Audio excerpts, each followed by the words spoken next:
Salut mes chers élèves, toujours dans l'objectif de vous familiariser avec les textes d'examen du bac et pour vous aider à mieux comprendre les suites géométriques, aujourd'hui nous allons résoudre un exercice. Ok, voici l'exercice. Une suite de réels est définie par la relation de récurrence. U de n plus 1 est égal à 1 demi UN plus 1 demi, où n est entier naturel. Et U0 donne 2.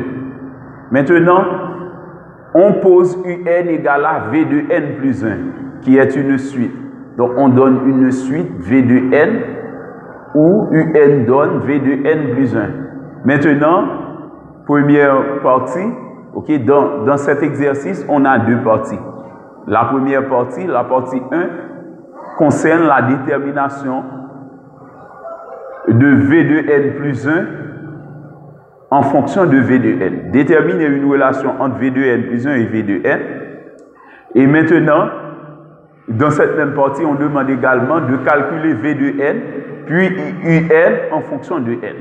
Ok, donc ça c'est pour la première partie. Maintenant, pour la deuxième partie, on suppose que UN donne un demi exposant n plus 1. Maintenant, dans la partie A, on demande de montrer que la suite UN admet une limite L quand n tend vers plus l'infini. Dans la partie B, on demande de déterminer le plus petit entier n0 tel que pour tout entier n supérieur ou égal à n0, on est valeur absolue de UN moins L soit inférieure à 1 sur 10 puissance 4. Ok? Donc, c'est valeur absolue de UN moins L soit inférieure à 1 sur 10 puissance 4. Donc, pour résoudre l'exercice, on donne un encadrement de log 2, logarithme à base décimale. Log 2 est compris entre 0.301 et 0.302. Donc, avec ces informations-là, vous allez trouver la valeur approchée et d'un rapport, et à partir de ce rapport-là, vous allez pouvoir trouver le plus petit entier N0. Ok, donc c'est ainsi que nous allons, et donc c'est avec toutes ces parties-là que nous allons résoudre l'exercice du cours d'aujourd'hui. Ok, donc voyez bien, on a deux parties, partie 1, partie 2. Dans la partie 2, il y a deux sous-parties, c'est A, B. Ok, donc nous allons commencer sans perdre de temps. Voici les informations. Ok, donc il y a UN plus 1 qui est donné en fonction de UN. Ok, la suite UN est définie sur N. On donne U0 égale à 2 et on donne une relation entre UN et une autre suite V de N telle que UN donne V de N plus 1. Ok, U de N, V de N plus 1. Maintenant, on demande de trouver une relation entre V de N plus 1 et V de N. Ok, donc on ignore la nature de la suite V de N, mais puisqu'on connaît U de N, eh bien, la suite U de N va nous guider pour la suite V de N. Si la suite UN est définie sur N, puisque UN est écrit en fonction, ok, UN s'écrit en fonction de V de N, eh bien, si UN est défini sur N et on n'a pas fait de restriction, cela veut dire que V de N est aussi défini sur N. Eh bien, maintenant, on a UN qui s'écrit en fonction de V de N, on a UN égale à V de N plus 1. Maintenant, pour déterminer une relation entre V de N plus 1 et V de N, il suffit de tirer V de N dans cette relation. Eh bien, si U de N donne V de N plus 1, eh bien, on va avoir V de N égale à U de N moins 1. Maintenant, puisque la relation c'est entre V de N plus 1 et V de N, eh bien, nous avons pour devoir trouver V de n plus 1. Eh bien, je calcule V de n plus 1, puisque V de n donne U de n moins 1, V de n plus 1 donne U de n plus 1 moins 1. Maintenant, on remplace U de n plus 1 par sa valeur. On a U de n plus 1 qui donne 1 demi UN plus 1 demi. Eh bien, on a V de n plus 1 égale à 1 demi UN plus 1 demi moins 1. Maintenant, on fait la soustraction 1 demi moins 1. Donc, en faisant le déno commun, on va avoir 2. 2 par moins 1 moins 2. 1 moins 2, ça donne moins 1. Donc, c'est comme si on retranche 1 dans 1 demi. Ça donne moins 1 demi. Eh bien, V de n plus 1 donne 1 demi UN moins 1 demi. 1 demi UN moins 1 demi. Eh bien, je remarque que 1 demi est commun à tous les deux termes. Je mets 1 demi en évidence. Ça nous donne V de n plus 1 est égal à 1 demi facteur de UN moins 1. Or, tout à l'heure, on avait vu que V de n donne UN moins 1. Eh bien, je remplace UN moins 1 par sa valeur qui est V de n. Donc, V de n plus 1 donne 1 demi par V de n.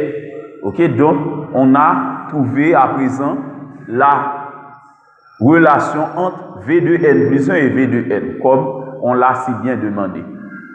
Maintenant, pour la deuxième, encore pour la première partie, on demande de calculer V de n, puis UN en fonction de n. Ok, suivant ce que nous avons appris concernant une suite géométrique, lorsqu'on a une suite où l'on a par exemple V de n plus 1 égale à quelque chose qui se multiplie par V de n, ou encore V de n plus 1 sur V de n donne un réel unique non nul, eh bien on peut dire que cette suite est une suite géométrique. Puisque V de n plus 1 donne 1 demi V de n, c'est-à-dire V de n qui se multiplie par 1 demi, eh bien on peut dire que la suite V de n, c'est une suite géométrique de raison Q égale à 1 demi. Eh bien, puisqu'on connaît la raison de la suite V de n, on peut facilement trouver son terme général V de n. Eh bien, le terme général, c'est V de n égale à V0 par Q exposant n. Il est vrai qu'on n'a pas précisé la définition de V de n. Mais puisque UN s'écrit en fonction de V de n, UN est défini sur n, veut dire que V de n est aussi défini sur n. On devrait faire une restriction pour ne pas avoir le pouvoir de penser ainsi. Ok? Donc si on n'a pas fait de restriction, si UN est en fonction de V de n et UN est sur n, donc V de n est aussi sur n. Ok? On devrait faire une restriction. Ok? Donc sans contrainte, eh bien, on peut directement calculer V de n en fonction de n et sur l'ensemble des entiers naturels. Eh bien, on prend V0 par Q exposant n. Ça, c'est une première relation. Maintenant, puisqu'on avait une relation entre V de n et UN, V de n était U de n moins 1. Eh bien, pour trouver V0, on va avoir U0 moins 1. Et par hypothèse, on a donné U0 égale à 2. Eh bien, on remplace U0 par sa valeur, V0 donne 2 moins 1 qui donne 1. La relation 1 devient, c'est V0 qui donne 1 par Q qui donne 1 demi à la puissance n. 1 étant neutre pour la multiplication, eh bien, V de n donne 1 demi exposant n. Ok? Maintenant, si on devrait également calculer, ok, donc, si on devrait calculer UN en fonction de n, puisque nous avons une relation entre UN et Vn, et l'on connaît le terme général de V, de la suite V, eh bien, on peut directement déduire le terme général de UN. Eh bien, par conséquent, j'utilise la relation qu'on donne précédemment. Eh bien, avec cette relation-là, je déduis UN. Je remplace V de n par sa valeur, qui est 1 demi exposant n, ensuite plus 1. Donc, la suite UN donne 1 demi exposant n, ajouté de 1. OK? Maintenant, pour la deuxième partie, on suppose que UN donne effectivement un demi exposant n plus 1. Dans cette partie, on pourrait donner une réponse ou encore une valeur de un qui soit différente de ce que nous trouvons dans la première partie. Parce que ici, on dit sachant que. Donc ici, c'est une supposition qu'on fait. Donc, supposons que si un donne, donc on va répondre les autres questions, sachant que un donne cette valeur, mais on pourrait trouver une valeur différente dans la première partie. Donc maintenant, on suppose que un donne ce résultat. Il est vrai que c'est ce résultat qu'on trouve, mais c'est une supposition qu'on fait ici. Maintenant, à partir de cette information-là, on demande de montrer que la suite UN admet une limite L en plus l'infini. Donc, je vous avais bien appris ça. Lorsqu'on parle de la limite d'une suite, c'est toujours en plus infini. Maintenant, la deuxième partie, la deuxième sous-partie, c'est... Ok, donc d'abord, je commence avec la première sous-partie, puisqu'on a déjà lu le texte. Eh bien, pour trouver la limite de la suite UN, qu'on appelle L en plus l'infini, donc cela veut dire, pour montrer que la suite UN admet une limite L en plus l'infini, eh bien, il faut, donc on pourrait faire ça en revenant à la définition, mais on n'a pas précisé, ok, la façon dont on doit faire ça. Donc, il est plus aisé de calculer la limite ici, ok. Ce sera plus facile, ok, de le faire ainsi. Eh bien, nous avons appris, lorsqu'une suite admet une limite, eh bien, il faut que cette limite donne un réel unique. Eh bien, la suite UN qui est définie sur N admet une limite L, c'est si et seulement si, quel que soit N comprenant l'ensemble des entiers naturels, on va avoir un réel unique L tel que la limite de UN en plus l'infini donne L. Maintenant, je calcule la limite. La limite de UN en plus l'infini, c'est la limite de une demi exposant N plus 1.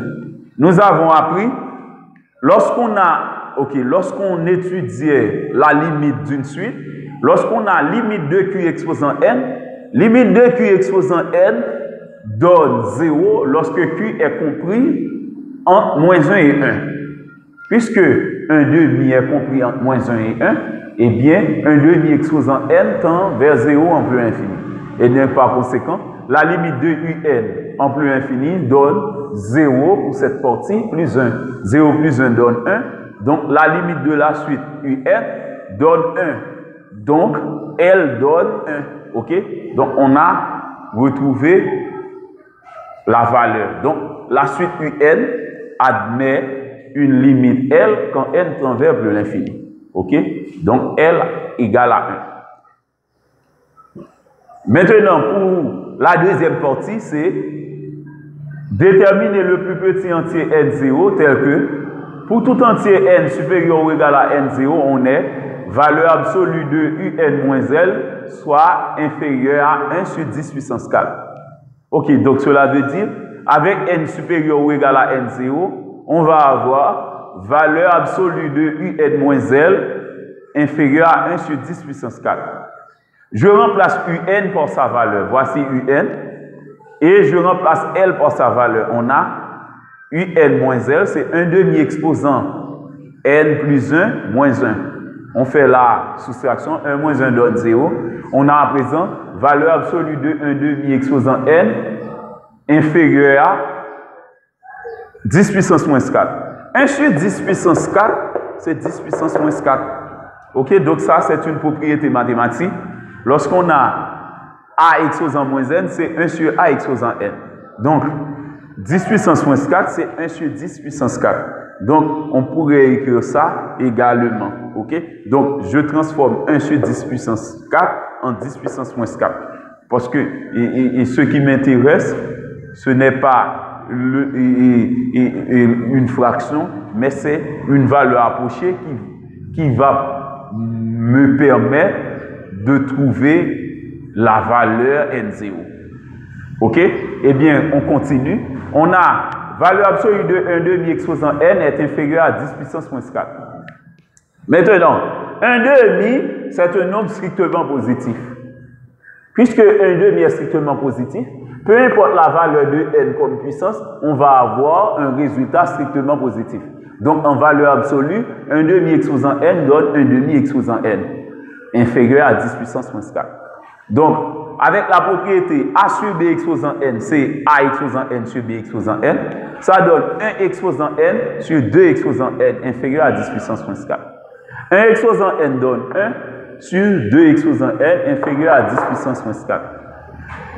1 sur 2 exposant n est inférieur à 10 puissance moins 4. Eh bien, ce qu'on fait à présent, voyez bien, on a deux membres. Les deux membres sont strictement positifs. Il est vrai que la puissance de 10 est négative, mais 10 puissance moins 4 est un nombre strictement positif. Ok, en mathématiques, lorsqu'on a une inégalité avec deux membres strictement positifs, eh bien, lorsqu'on fait l'inverse des deux membres, eh bien, l'inégalité change de sens, puisque la fonction 1 sur x, f de x égale à 1 sur x, est une fonction strictement décroissante sur R star plus. Eh bien, par conséquent, avec deux membres strictement positifs, eh bien, on va avoir une décroissance. Eh bien, l'ordre change. L'inverse de cette partie donne 2 exposant n et l'inverse de cette partie donne 10 puissance 4. C'est 1 sur 10 puissance moins 4 qui donne 10 puissance 4. Eh bien, l'ordre change, ok, dans cette partie. Et on peut remarquer, suivant les données, on a parlé à propos de logarithme décimal. Ok, on a parlé du logarithme décimal. Eh bien, ce serait plus sage de prendre le logarithme des deux membres avec le logarithme à base 10. Ok? Donc, on pourrait prendre le logarithme népérien pour trouver le bon résultat. Mais, suivant les données, donc, si on observe les données, eh bien, on doit prendre exactement le logarithme décimal. Ok? Eh bien, par conséquent, on prend log des deux membres. Puisque les deux membres sont strictement positifs, on prend log des deux membres, log à base 10. Et de plus, là, on a base 10 ici, donc ce serait plus facile de prendre le logarithme décimal ici. Eh bien, je prends log 2 exposant n supérieur à log 10 exposant 4. Ok? Puisque la fonction logarithme décimal, ok, c'est une fonction qui est strictement croissante sur R star plus, eh bien, ça ne change pas l'ordre de l'inégalité. Maintenant, on a appris, suivant les propriétés du logarithme décimal, log 2 exposant n donne n log 2. Et log 10 exposant 4 donne 4. Eh bien, par conséquent, on a n log 2 supérieur à 4. Et puisque la fonction logarithme décimal, comme pour la fonction logarithme népérien, est strictement croissante sur R star plus, log 1 donne 0. Si log 1 donne 0, eh bien log 2 va être supérieur à 0, puisque cette fonction est strictement croissante. C'est sûr que pour une plus grande valeur, on va avoir un plus grand résultat. Eh bien, log 2 est supérieur à 0, puisque log 2 est supérieur à 0, si on divise chaque membre par log 2, eh bien, l'inégalité reste inchangée. Eh bien, par conséquent, on dit que n est supérieur à 4 sur log 2. Maintenant, ce rapport 4 sur log 2, on devrait avoir une valeur approchée de ce rapport pour pouvoir trouver la valeur N0 recherchée. Eh bien, suivant les données, on dit que log 2 est compris entre 0.301 et 0.302. Eh bien, puisque log 2 est entre 0.301 et 0.302, eh bien, je cherche une valeur approchée de 4 sur log 2 à partir de cet encadrement. Eh bien, je donne l'encadrement de 1 sur log 2 d'abord. Ok, donc ces trois nombres-là sont strictement positifs. Eh bien, en faisant l'inverse, ça change de sens. Ok, on a déjà expliqué ça parce que la fonction est logarithme décimal et la fonction 1 sur x est strictement décroissante sur R star plus. Donc, on a 1 sur 0.301 supérieur à 1 sur log 2 supérieur à 1 sur 302. Et 1 sur 0,301 est supérieur à 1 sur log 2 est supérieur à 1 sur 0,302. Maintenant, je multiplie chaque membre par 4. Puisque 4 est un nombre strictement positif, eh bien, ça ne change pas l'ordre de l'inégalité. On a 4 sur 0,301 est supérieur à 4 sur log 2 est supérieur à 4 sur 0,302. OK? Maintenant, suivant la relation que nous avons ici, ce qui nous intéresse, c'est 4 sur log 2 supérieur à 4 sur 0,302. OK? C'est ce qui nous intéresse effectivement. Eh bien, 4 sur 0,302, suivant la calculatrice, ça donne 13,28 points de suspension. OK? Donc, ce nombre, c'est le rapport. OK? Donc, je ne mets pas le résultat. OK? Je ne mets pas tout le résultat, mais ce qui nous intéresse, c'est la valeur approchée du rapport. Eh bien, une valeur approchée du rapport, c'est 13,28. Eh bien, il en résulte que, puisque n supérieur ou égal à n0 implique que n est supérieur à 4 sur log 2, eh bien, n est supérieur ou égal à n0 implique que n est supérieur à 4 sur log 2 et 4 sur log 2 est supérieur à 13,28. Si n est plus grand que 4 sur log 2 et 4 sur log 2 est plus grand que 13,28, eh bien, cela veut dire par transitivité, n est supérieur à 13,28. Eh bien, ce qui nous intéresse, c'est le plus petit entier n0, donc on l'appelle n0, ce plus petit entier n. Eh bien, c'est le plus petit entier n0 qui est plus grand que 13,28. C'est 14. OK? Donc, c'est 14 qui est le plus petit entier qui soit plus grand que 13,28. Eh bien, puisque n est plus grand que 13,28, je déduis que n doit être supérieur ou égal à 14. Donc, le plus petit entier n0 recherché, c'est bien 14. OK? C'était tout pour aujourd'hui. J'attends vos questions. Merci et bonne journée.